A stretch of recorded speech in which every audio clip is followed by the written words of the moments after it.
Rangkuman informasi pilihan dari berbagai kabupaten dan kota di Jawa Timur segera hadir dalam Buletin Jawa Timur. Buletin Jawa Timur.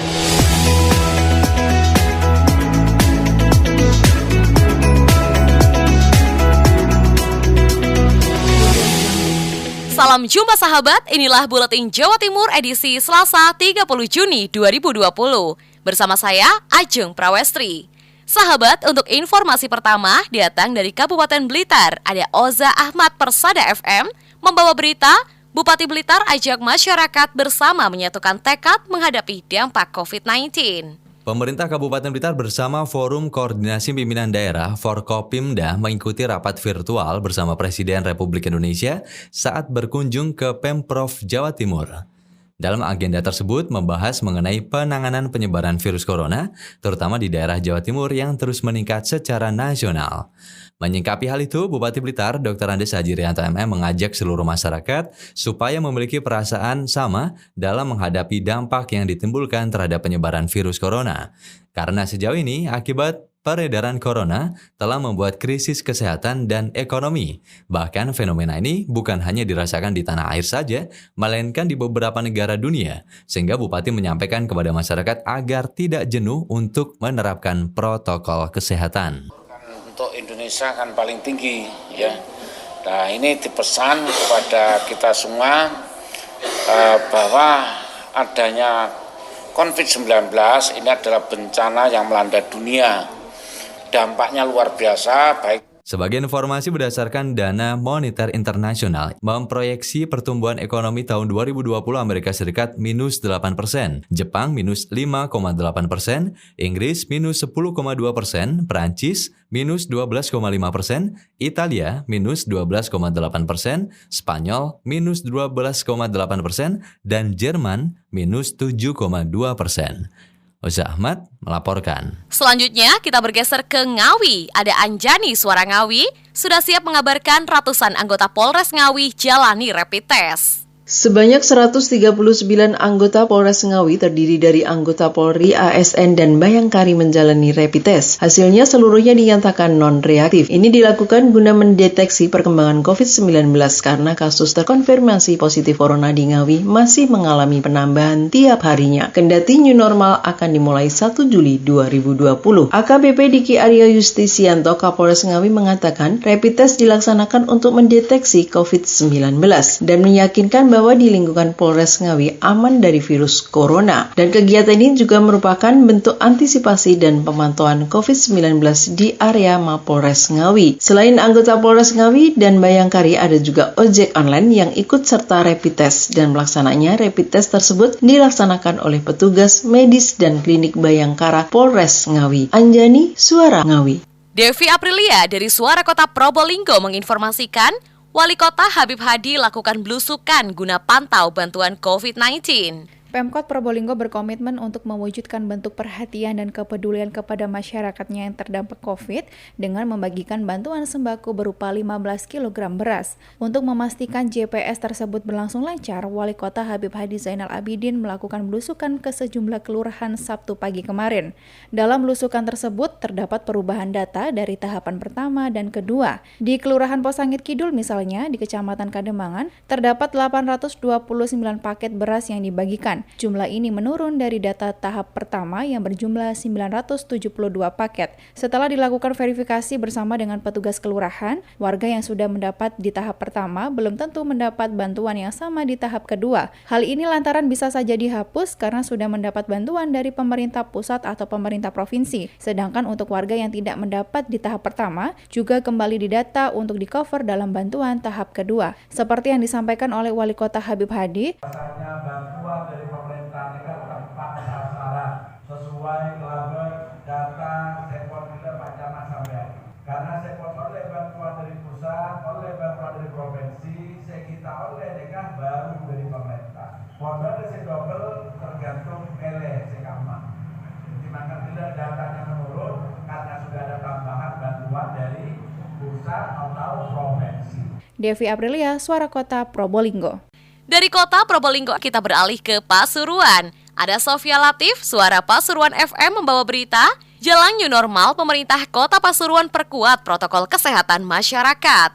Presiden Joko Widodo menegaskan bahwa dibutuhkan langkah-langkah yang extraordinary di masa pandemi seperti sekarang ini. Dan itu juga sudah dilakukan pemerintah Kota Pasuruan dengan menyiapkan konsep-konsep new normal yang diimplementasikan dalam kehidupan bersosial masyarakat seperti meningkatkan kesadaran masyarakat tentang protokol kesehatan. Itu yang dikatakan Raharto Teno, pelaksana tugas PLT Wali Kota Pasuruan, kepada Emil Akbar, reporter Suara Pasuruan. Jadi dari pemerintah Kota Pasuruan saat ini kami memang menyiapkan konsep-konsep new normal mulai mengimplementasikan dalam kehidupan bersosial masyarakat. Jadi contoh simpelnya adalah bagaimana seperti yang dimaklumat dari Kapolri yang sudah dicabut dengan larangan untuk berkumpul, tapi saya menghimbau kepada seluruh masyarakat Kota Pasuruan atau Pasuruan people semuanya tetap untuk mempertahankan protokol kesehatan. Tingkat kesadaran masyarakat saat ini yang kita harapkan semakin tinggi dengan kehidupan yang menuju ke era new normal. Jadi kehidupan era new normal adalah kehidupan yang bersosial secara dan perekonomian bisa berjalan, kehidupan sosial yang bisa dijalankan secara serentak dan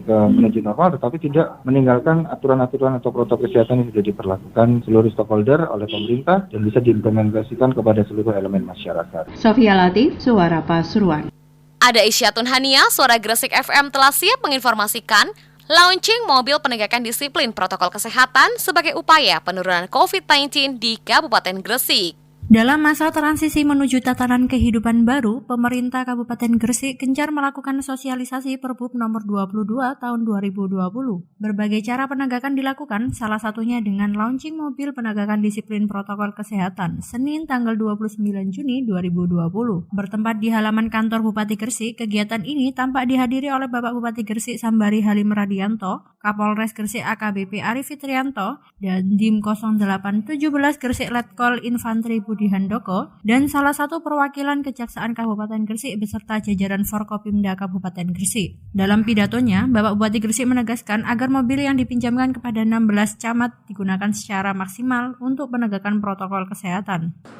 Mobil itu dilengkapi dengan pengeras suara, ya, setiap hari untuk mengelilingi desa di wilayah kecamatan itu, untuk memberikan sosialisasi tentang pentingnya masalah untuk menyelesaikan COVID ini dengan himbauan-himbauan dan sambil membawa masker. Harapannya, angka positif kasus COVID-19 Kabupaten Gresik dapat menurun sesuai target yang diberikan oleh Bapak Presiden dalam kunjungan kerja ke Jawa Timur. Saya Syatun Hania melaporkan dari Suara Gresik. Selanjutnya kita pindah ke Tuban. Ada Aida Aminia dari Pradia Suara Tuban mengabarkan, anggaran infrastruktur tak terpotong untuk COVID-19, pembangunan JLS tahap 2 ditargetkan selesai Desember. Pembangunan Jalan Lingkar Selatan JLS Kabupaten Tuban tahap kedua bulan ini direncanakan mulai dikerjakan kembali. Pengerjaan JLS tahap 2 sepanjang 6,5 km mulai dari Desa Jarum hingga Desa Bogorojo tersebut ditargetkan selesai dalam waktu 180 hari kalender atau 6 bulan. Kepala Dinas Pekerjaan Umum dan Penataan Ruang PUPR Tuban, Agung Supriyadi, saat dikonfirmasi mengatakan, anggaran pembangunan JLS tidak terpotong untuk COVID-19, sehingga pengerjaan JLS yang bertujuan untuk mengurai kemacetan tersebut bisa dimulai bulan Juni dan selesai Desember mendatang. Jadi proyek pembangunan Jalan Lingkar tahap 2 ini merupakan kelanjutan dari tahun kemarin yang tahap pertama. Sekarang juga sama dibagi 3 segmen. Yang pertama ruas Jarum Tegalbang, kemudian ruas Jarum Tegalbang Bang Bilo, dan yang terakhir adalah ruas jalan Bang Bilo Bogorjo. Itu nanti total panjangnya sekitar 6,5 km. Kalau di total dengan yang kemarin nanti total panjang dari awal sampai akhir pertigaan SMP 4 itu sekitar 12,5 km. Disampaikan total pagu anggaran JLS tahap 2 adalah sebesar 71 miliar rupiah lebih. Namun setelah sampai di rekanan turun menjadi 53 miliar rupiah lebih, di mana pembangunannya dibagi menjadi 3 paket yang dikerjakan oleh 3 rekanan berbeda. Aida Aminia, Pradia Suara Tuban untuk Buletin Jawa Timur. Kita bergeser ke Lumajang. Ada Bobi Wijayanto dari Suara Lumajang FM yang sudah siap melaporkan Kementerian PUPR bakal gelontorkan dana 9 miliar rupiah untuk bangun jembatan gantung di Lumajang. Thorikul Haq Bupati Lumajang mengungkapkan bahwa pemerintah Kabupaten Lumajang telah menerima surat dari Kementerian PUPR terkait anggaran pembangunan infrastruktur jembatan gantung yang nantinya akan menghubungkan antara Dusun Kebun Deli Selatan, Desa Sumberwulu dengan Dusun Sumberkajar, Desa Jugosari, Kecamatan Candipuro. Hal itu disampaikan Bupati saat meninjau lokasi yang nantinya akan dibangun jembatan gantung Kecamatan Candipuro. Bupati mengungkapkan dengan mendapatkan anggaran dari Kementerian PUPR, artinya pembangunan jembatan gantung sudah ada kepastian pembiayaan dari APBN dengan jumlah sekitar 9 miliar rupiah sesuai dengan perhitungan yang sudah direncanakan. Ia mengungkapkan nantinya jembatan gantung tersebut akan dibangun dengan panjang 147 meter dan lebar 3 meter, serta jembatan tersebut akan menjadi jembatan gantung terpanjang di Jawa Timur. Lebih lanjut, Bupati berharap dengan dibangunnya jembatan gantung di atas Sungai Lahar Gunung Semeru tersebut nantinya dapat dimanfaatkan oleh warga Dusun Kebun Deli Selatan dan Dusun Sumberkajar untuk berbagai macam keperluan sosial, ekonomi, maupun pendidikan. Bobi Wijayanto, Suara Lumajang FM, mengabarkan. Dari Agustin Merdekawati, Ersal FM telah siap menginformasikan ribuan KK diusulkan dapat bantuan provinsi. Warga terdampak COVID-19 yang belum menerima bantuan sosial atau bansos di Kabupaten Nganjuk kembali didata untuk diusulkan di tahap kedua. Dari 9.999 kepala keluarga yang telah didata, Kecamatan Nganjuk hanya bisa mengusulkan 6.000 saja. Sisanya tereliminasi setelah dilakukan verifikasi dan validasi lapangan. Camat Nganjuk Agus Irianto mengatakan, 3.000 KK yang dieliminasi tersebut karena kondisi ekonomi mereka sudah kembali pulih. Yang sebelumnya sempat tidak bekerja sekarang sudah mulai bekerja. Sedangkan kebanyakan orang yang terdampak di Kelurahan Sekota Nganjuk adalah pekerja pabrik, penjual keliling, penjual di kantin sekolah, dan mereka bekerja serabutan. Untuk membantu mereka, Agus mengatakan berusaha mengambil dari program Corporate Social Responsibility perusahaan di Nganjuk. Tidak semuanya karenanya akan diusulkan. Sejauh ini, data calon penerima bantuan sudah dikirim ke Dinas Sosial Pemberdayaan Perempuan dan Perlindungan Anak atau Dinsos PPA. Dari Agustin Merdekawati, Suara Nganjuk Ladang Nganjuk. Dari Nganjuk, kita beralih ke Tulungagung. Mega Kristi RGR FM Tulungagung membawa berita Dharma Wanita sebagai mitra strategis pemerintah. Dengan dihadiri oleh seluruh unsur pelaksana Dharma Wanita Persatuan Dinas, Badan Kantor Vertikal Kabupaten Tulungagung, kegiatan musyawarah Kabupaten keempat Dharma Wanita Persatuan dilaksanakan di Pendopo Kongasarum Kusumaning Bongso. Kegiatan dilaksanakan dengan memperhatikan protokol kesehatan, setiap anggota duduk dengan jarak yang sudah ditetapkan oleh panitia.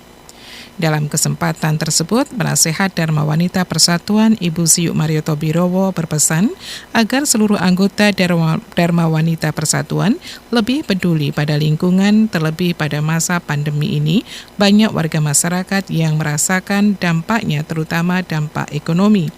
Dengan mengambil tema optimalisasi kinerja Dharma Wanita Persatuan sebagai mitra strategis pemerintah untuk suksesnya pembangunan nasional, dengan tema tersebut diharapkan ke depannya program kerja Dharma Wanita Persatuan dapat lebih berkembang karena yang bersifat lebih general dengan menyangkut peran aktif perempuan dalam pembangunan dan lebih peduli pada kehidupan masyarakat. Lebih detail, acara Muskap dipimpin oleh Ibu Sukaji sebagai istri sekretaris daerah Kabupaten Tulungagung. Saya Mega Kristi, 90,1 RGR FM Tulungagung.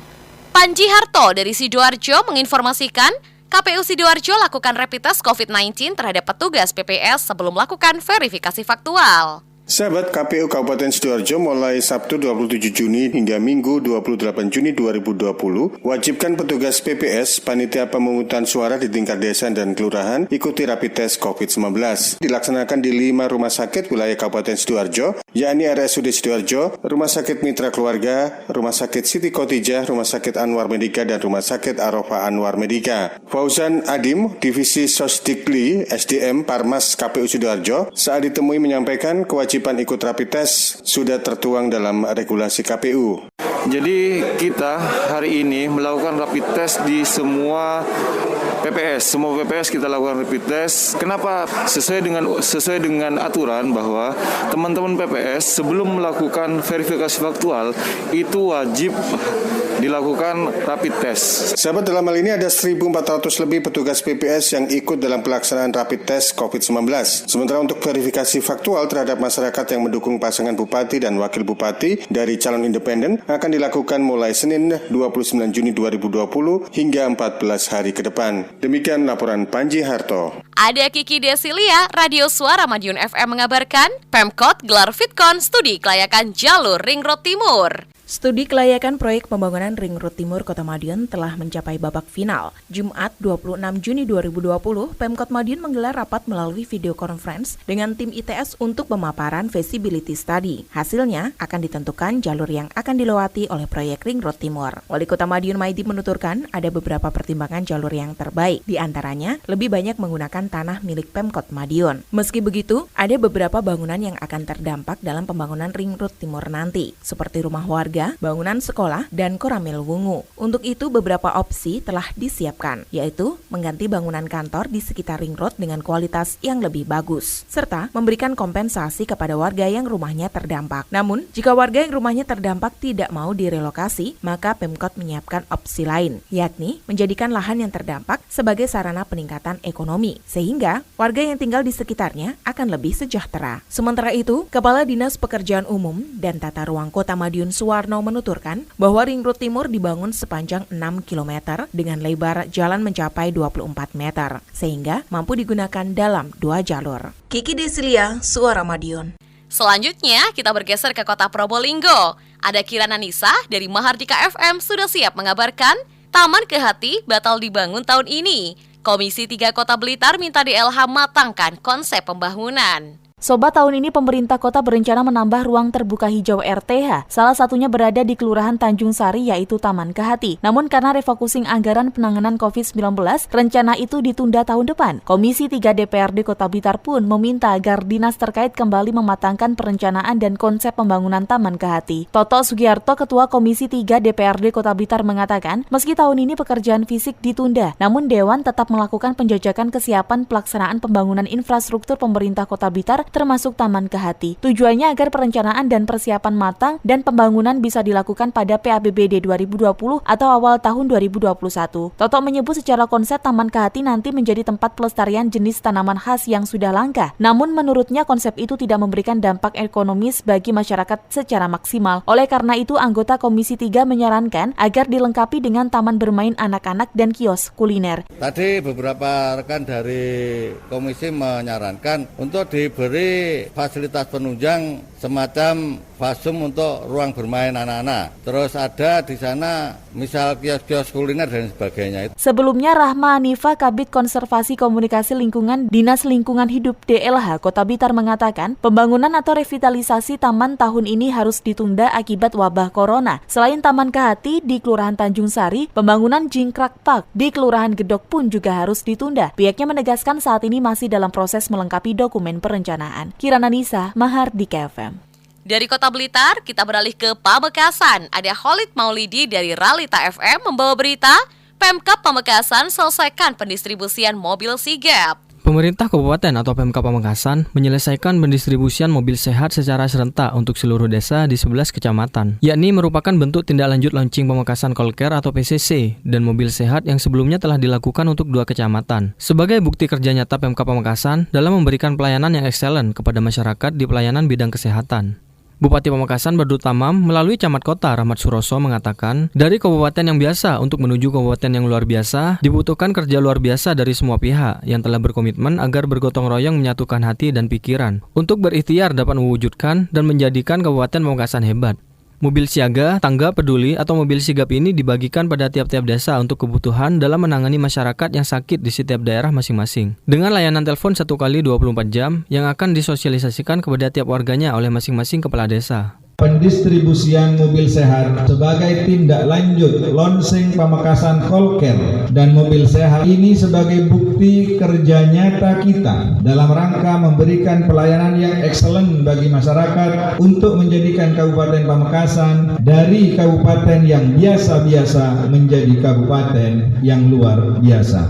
Rahmat menghimbau kepada seluruh kepala desa di kecamatan kota agar dapat merawat dan menggunakan mobil sehat dengan sebaik-baiknya serta digunakan semaksimal mungkin sesuai dengan porsi dan kebutuhannya sehingga dampaknya dapat diterima dan dirasakan langsung oleh warganya sendiri maupun masyarakat Kabupaten Pamekasan. Khalid Maulidi, Ralita FM Pamekasan. Sahabat, demikian Buletin Jawa Timur edisi hari ini.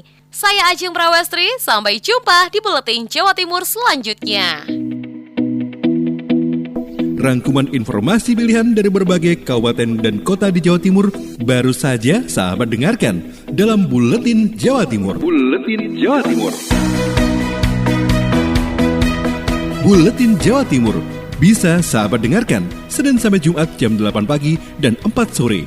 Disiarkan serentak di Lembaga Penyiaran Publik Lokal Suara Sidoarjo, Persada Kabupaten Blitar, Mardika Kota Blitar, Ralita Pamekasan, Suara Sampang, Suara Kota Probolinggo, Suara Lumajang, Suara Pasuruan, Blambangan Banyuwangi, Wika Mojokerto, Suara Gresik, Pradia, Suara Tuban, Malawapati Bojonegoro, Ersal Nganjuk, Suara Madiun, Suara Ngawi, Suara Pacitan, Praja Angkasa Trenggalek, dan RGR Tulungagung. Persembahan dari Asosiasi Lembaga Penyiaran Publik Lokal Jawa Timur.